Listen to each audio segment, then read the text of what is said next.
السلام عليكم ورحمة الله وبركاته. ازيكم حبايب قلبي؟ عاملين ايه؟ ان شاء الله تكونوا بخير كده وصحة وسعادة. النهاردة يوم جديد بفيديو جديد. ما تنسوش بقى يا حبايب قلبي الاشتراك واللايك والكومنت الجميل كده. معانا 4 كوبايات من الدقيق كده. النهاردة هنعمل بيتزا اقتصادية كده وسهلة وسريعة. معانا 4 كوبايات من الدقيق، ومعانا كوبايتين لبن رايب بالشكل ده كده اهو. يلا يا حبايب قلبي، بيتزتنا النهاردة اقتصادية وجميلة جدا. قلبنا اللبن طبعا في الدقيق. عجينة البيتزا طبعا بتكون يعني ايه، مش جامدة قوي كده وبتبقى حلو، بتكون طرية كده وسفنجية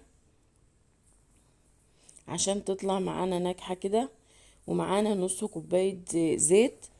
زيت بقى زيتون او زيت عادي المتوفر عندكم بقى.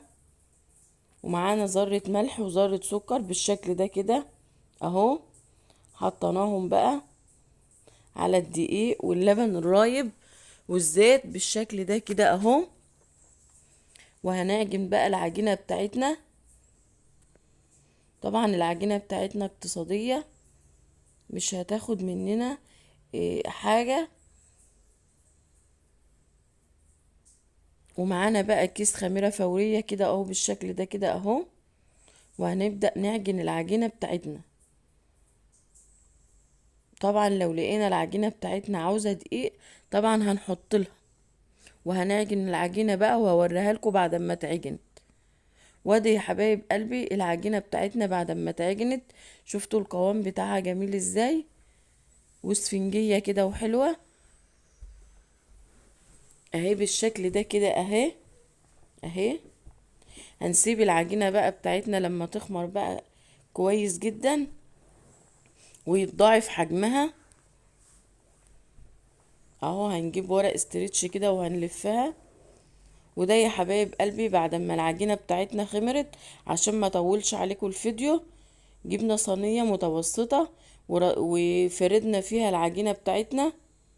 ودي المكونات بتاعتنا، عبارة عن زيتون ولانشون متقطع وجبنة رومي برضو وطماطم وحلقات فلفل.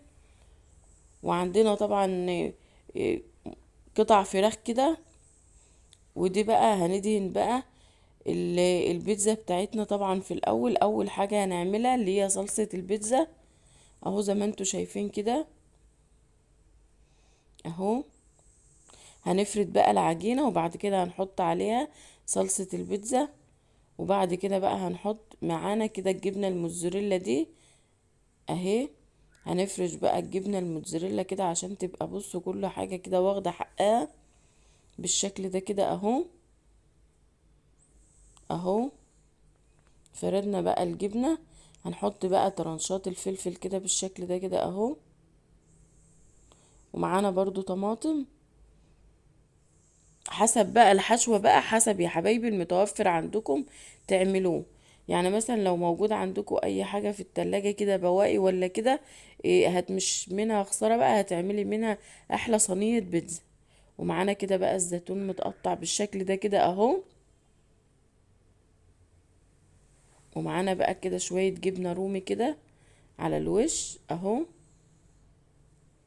وهنحط بقى، احنا معانا جبنة موتزاريلا شيدر، ومعانا اللي هي الجبنة الموتزاريلا اللي هي البيضة دي اهو. هنحط بالشكل ده كده، لان الجبنة يا حبايب قلبي هي اللي بتخليها تمط كده وهي اللي بتخليها جميلة برضو اهو. بالشكل ده كده برضو هنحط جبنة موتزاريلا من اللي هي البيضة دي برضو. وادي شكل صينية البيتزا بتاعتنا يا حبايبي. بصوا سهلة وما بتاخدش حاجة ازاي. وكده صينيتنا بقى خلصت. وادي يا حبايب قلبي الصينية بتاعتنا بعد ما دخلناها الفرن وسويناها بالشكل ده كده. وشفتوا الجبنة، المطة بتاعت الجبنة جميلة ازاي.